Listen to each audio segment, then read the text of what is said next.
Tá, e essa vida faz quase um ano que a gente conversou, né? Faz um pouco mais, eu acho, né? não? Foi 2019? Foi 2019? Foi agosto ou foi setembro de 2019? Por aí. Pode crer. Então faz um ano e pouquinho. Já tinha cortina azul quando tu veio? Tinha cortina azul. Tinha sim. Beleza. Cara, e era menor o negócio, viu? Cheguei e vocês estavam lutando a casa, vocês mesmo. Coisa assim. toda, O Igor era bem menor. Também. Não vou falar da tua mãe, não.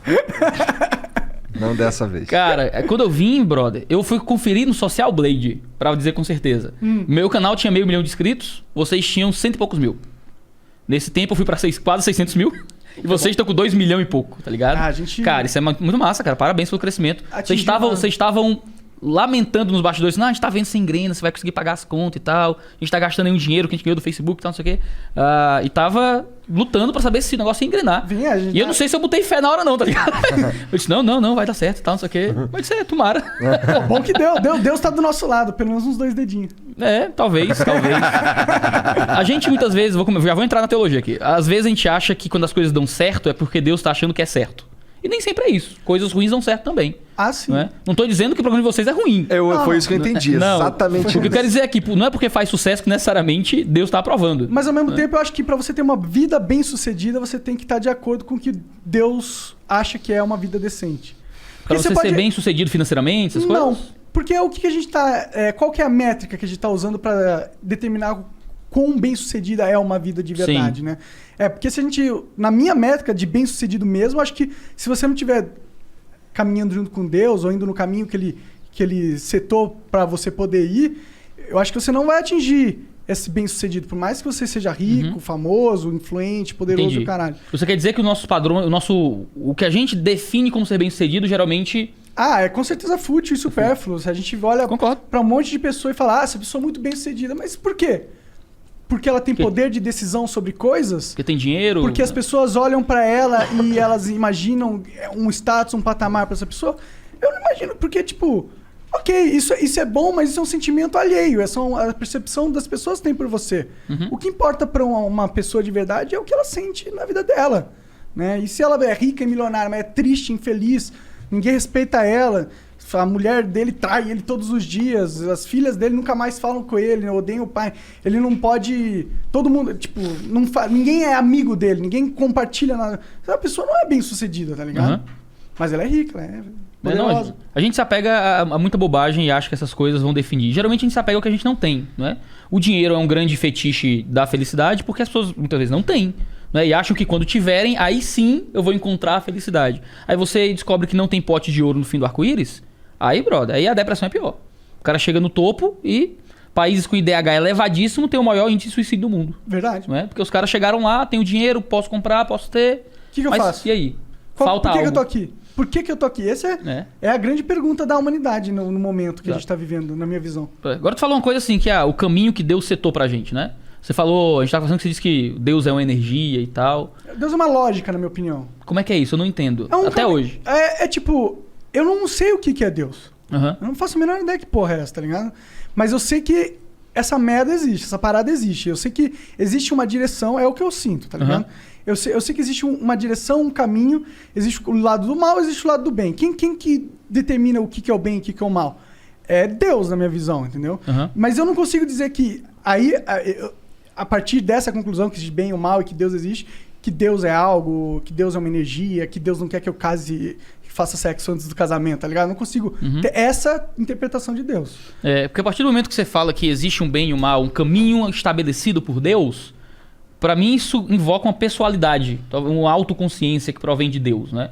Porque como é que uma força ou energia impessoal, eu disse lógica, né? Mas que não tem autoconsciência consegue criar determinações comportamentais, morais, ou um caminho do bem e do mal... Porque falar de bem e mal, pra mim, fala-se muito de pessoalidade. Tem que existir uma mente que projeta o seu caráter para formar o que é bem e o que é mal. Sim, mas isso eu acho que talvez é uma ferramenta da nossa realidade como humano.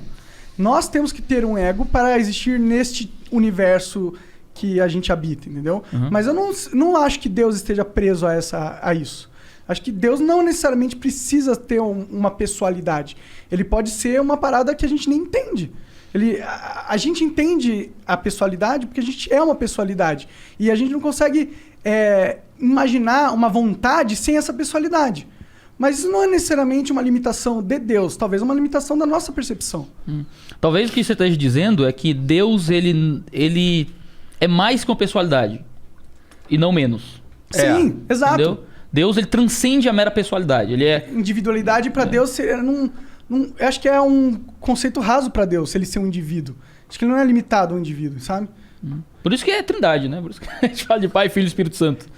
Mas é mais do que isso, né? Se na doutrina cristã, Deus ele se manifesta em três autoconsciências, né? Que é o Deus Pai, o Deus Filho e o Deus Espírito Santo.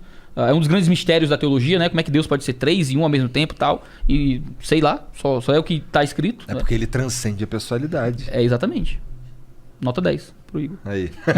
Então você, na sua percepção, Deus também não é um Deus pessoal. Não, Deus, assim, a ideia é que, uma vez que ele é mais do que uma pessoalidade nesse sentido, Deus é pessoal. Ele é pessoal. Ele também é pessoal. Ele também é pessoal. Ele se manifesta para além das limitações da nossa visão de pessoalidade.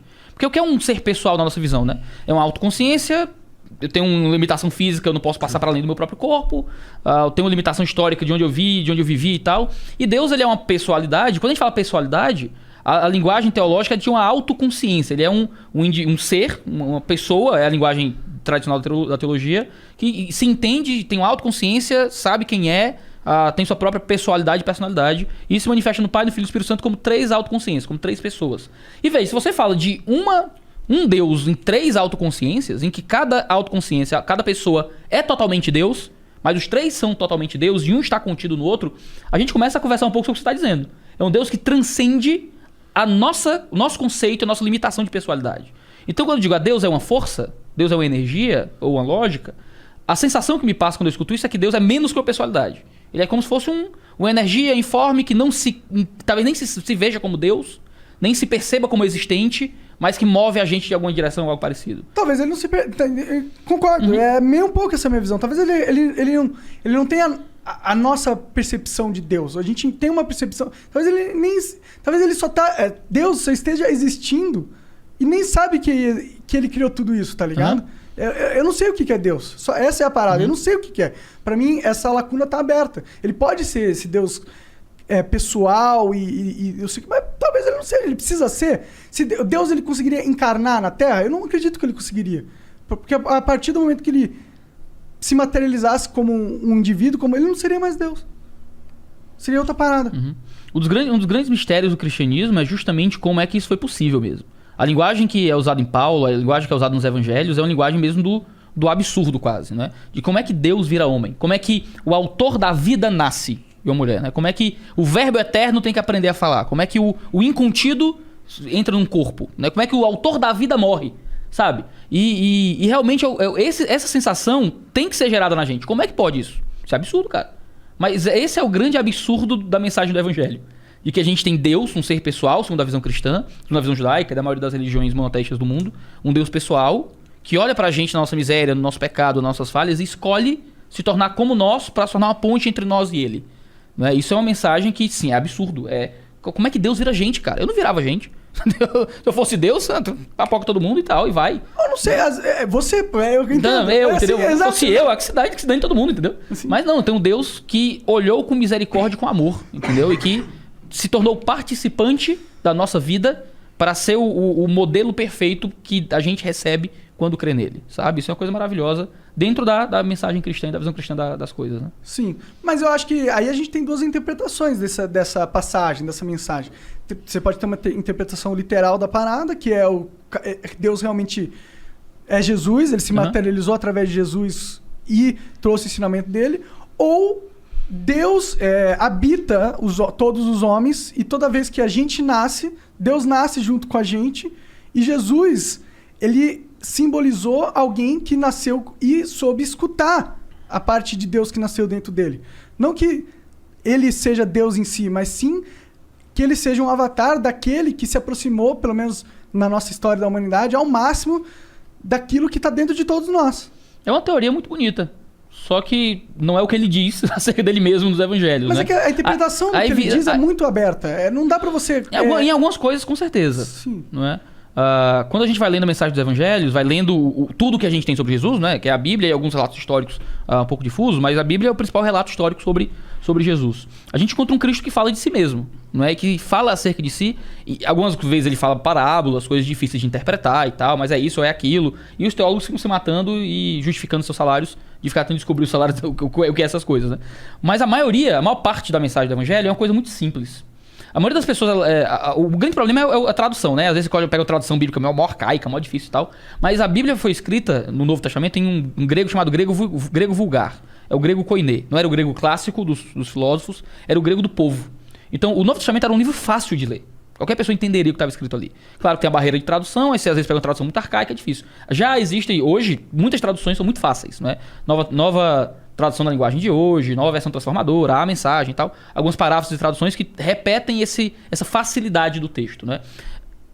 Qualquer pescador, qualquer pessoa letrada, qualquer um que ouvindo a leitura do Novo Testamento, entenderia o que está sendo dito ali. Porque é um texto fácil, simples. Não foi feito para ser um texto cheio de metáforas e coisas obscuras e conteúdos para colocar aqui o texto e fazer e achar a mensagem oculta da Bíblia. Não é nada disso, é uma narrativa muito simples. Um cara nasceu, cresceu, alegava ser Deus, dizia que as profecias do Antigo Testamento eram sobre ele, fez um monte de milagre para provar que ele realmente era divino, morreu, disse que ia ressuscitar, ressuscitou, e 500 pessoas e várias pessoas lá na Galileia testemunharam isso e escreveram dizendo que não, a gente viu isso acontecer, né? E quando colocaram eles diante de uma cruz romana, pô, você nega e diz que é mentira ou eu te mato, disseram, não, pode me matar porque não é mentira não, né? E morreram por isso. Esse relato apresenta um Jesus que se coloca como o único Filho de Deus, como o enviado do próprio Senhor, não é? E isso é muito diferente daquilo que ele mesmo fala sobre os cristãos, que recebem de Deus quando encontram conversão, ou mesmo da chamada imagem de Deus que está em todos nós, né? Todos nós somos criados à imagem de Deus, o monarca é a imagem de Deus, o Igor é a imagem de Deus, a equipe aqui toda é a imagem de Deus. E essa imagem foi quebrada pelo pecado. A gente pecou, né? E os nossos pecados, nossas próprias escolhas, fazem com que a gente corrompa essa imagem em nós, né? Então há todos os dias uma luta pela imagem dentro da gente, né? Existe um bem e o mal no nosso coração, existe um certo e um errado. Por mais que os valores mudem de pessoa para pessoa, há uma lei escrita no nosso coração que é comum a todos os homens. Pô, matar é ruim, brother. Quem mata geralmente é uma galera particular da sociedade que é excluída e tal. Estuprar é horrível. Se colocar contra os outros, roubar o que é dos outros é ruim. Então, e isso é comum a muitas culturas, né? Porque existe uma coisa, um imperativo uma lógica moral universal que rege todos nós. Imperativo moral que existe dentro de nós que vai mudando de pessoa para pessoa. Uns são mais abertos, outros menos. A sociedade vai criando outros valores. Ou a gente vai aprendendo valores ruins também, dependendo do contexto social. Claro, se sacrificava pessoas, virgens e isso, tal, exatamente. Cara. Até hoje, tem tribo indígena que sacrifica criança. No Oriente Médio tem mulher que tem que morrer junto com o marido. Assim, essas loucuras todas, né? Então, assim, a gente tem um Cristo que se diz Deus. C.S. Lewis, ele escreveu um livro chamado Cristianismo Puro e Simples. O cara escreveu Crônicas de Nárnia.